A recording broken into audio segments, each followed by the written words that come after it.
Hello बच्चों, मैं आपकी हिंदी की टीचर सावित्री श्रीवास्तव। आज मैं आपको हिंदी ग्रामर का चैप्टर 10 अव्यय या अविकारी शब्द के अंतर्गत संबंधबोधक तथा समुच्चयबोधक पढ़ाने जा रही हूँ। बच्चों, वाक्य की रचना कर्ता तथा कर्म के आधार पर की जाती है तथा कर्ता के अंतर्गत संज्ञा या सर्वनाम आते हैं।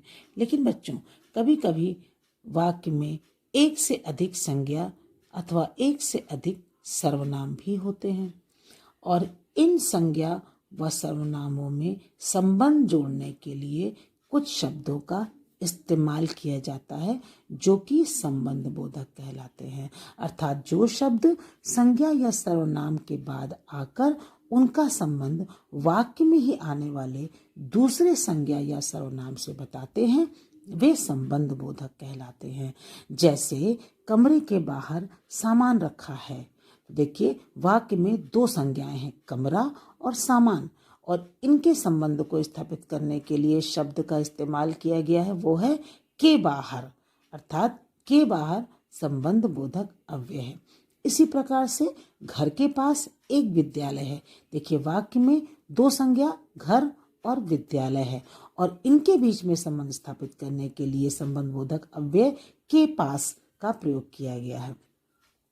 अर्थात हिंदी में संबंध बोधक अव्यय का प्रयोग किन किन रूपों में होता है, आइए हम इसका अध्ययन करते हैं। काल सूचक के रूप में, यानी कि समय की सूचना देने के रूप में, से पहले, से पूर्व, के बाद, के उपरांत। इसी प्रकार से स्थान की सूचना देने के रूप में के भीतर, के बाहर, के अंदर। दिशा सूचक के रूप में, यानी कि दिशा की सूचना देने के रूप में जो अव्यय प्रयुक्त होते हैं वे होते हैं के पास, से दूर, के नजदीक, के चारों ओर, के समीप। इसी तरह से विरोध सूचक के रूप में के विपरीत, के प्रतिकूल, के विरुद्ध। समानता सूचक के रूप में के समान, के जैसा, के बराबर, की तरह। अर्थात हिंदी में संबंध बोधक अव्यय इन रूपों में प्रयोग किए जाते हैं। संबंध बोधक और क्रिया विशेषण में क्या संबंध है, आइए हम इसका अध्ययन करते हैं। देखिए, कई शब्द ऐसे हैं जिनका प्रयोग दोनों ही रूपों में, यानी संबंध बोधक तथा क्रिया विशेषण में किए जाते हैं, जिसमें हमें ये शंका हो सकती है कि ये क्रिया विशेषण है या संबंध बोधक है। लेकिन इसके पहले हमें ये जानना होगा कि दोनों का अर्थ क्या होता है। आप पिछले पाठ में पढ़ चुके हैं कि क्रिया विशेषण क्रिया की विशेषता बताती है कि वो कब, क्यों, कहाँ, कैसे और कितने की गई है। और संबंध बोधक जो कि वाक्य में आए हुए एक संज्ञा सर्वनाम का संबंध दूसरे संज्ञा व सर्वनाम से संबंध जोड़ते हैं और संबंध बोधक होने पर के या से शब्द के पहले आते हैं। अब इसका भी उदाहरण दिया गया है दोनों में अंतर स्पष्ट करने के लिए। जैसे सूर्य और चंद्रमा के बीच पृथ्वी आ गई, तो देखिए इसमें एक से अधिक संज्ञा है। सूर्य, चंद्रमा और पृथ्वी, इसमें तीन संज्ञाएं हैं और तीनों का संबंध जोड़ने के लिए के बीच शब्द का इस्तेमाल किया गया है। इसी प्रकार से यह दवा दूध के बाद खाना, दवा और दूध दो संज्ञाएं हैं और इसका संबंध जोड़ने के लिए के बाद शब्द का इस्तेमाल किया गया है। लेकिन जब इसी वाक्य को दूसरे रूप में लिखा गया, ये दवा बाद में खाना, यानी खाने की विशेषता बताई गई है, बाद में खाना, और इसमें एक ही संज्ञा है, दवा, तो ये क्रिया विशेषण है।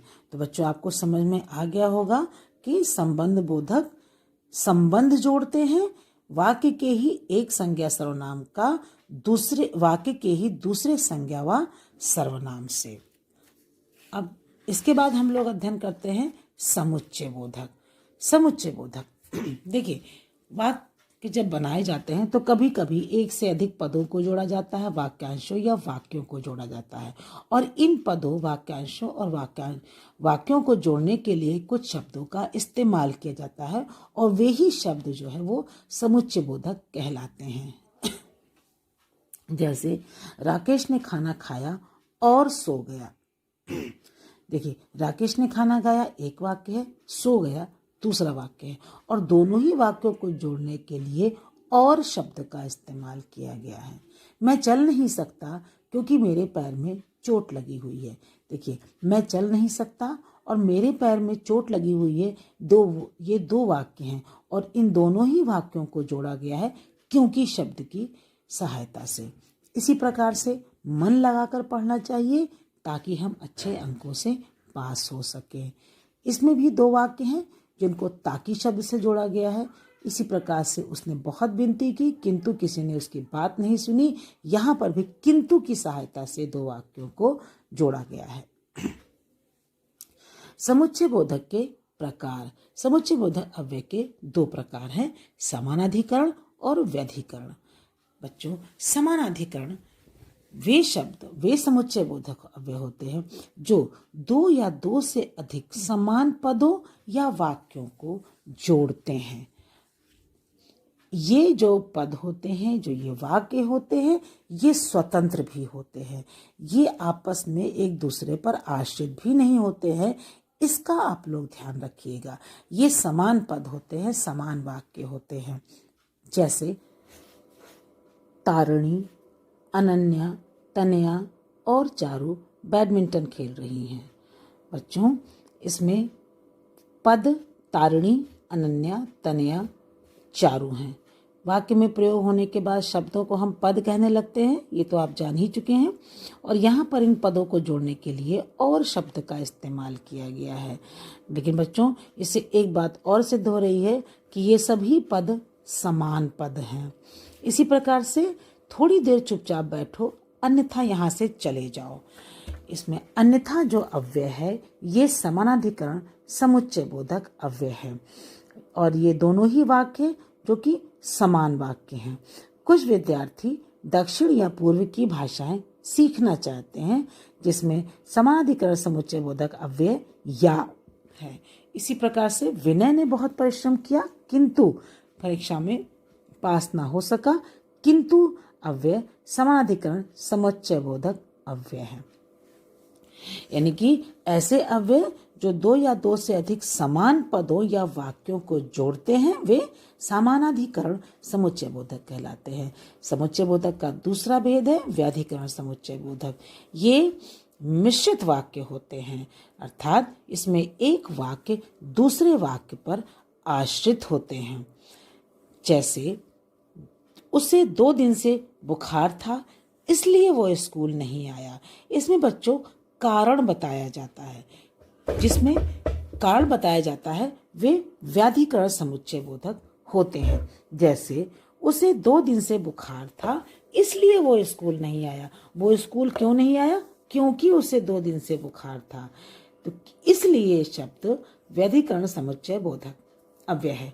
इसी प्रकार से वो अभी भी परिश्रम कर रही है ताकि परीक्षा में अच्छे अंकों से पास हो। अब अच्छे अंकों से पास होने के लिए क्या करना होगा? परिश्रम करना होगा।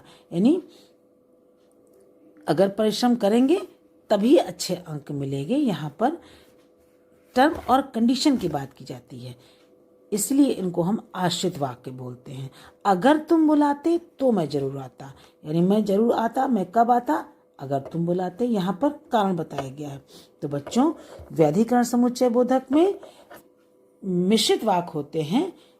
इनके आश्रित या गौड़ उपवाक्यों को जोड़ने के लिए अव्यय व्याधिकरण समुच्चय बोधक शब्दों का प्रयोग किया जाता है। और इसी प्रकार से कुछ अन्य व्याधिकरण समुच्चय बोधक होते हैं कि मानो, यद्यपि, तथापि, हालांकि, फिर भी, चूंकि, इसलिए। तो बच्चों, आज की वीडियो में आपने अविकारी शब्द के अंतर्गत संबंध बोधक तथा समुच्चय बोधक अव्यय पढ़ा।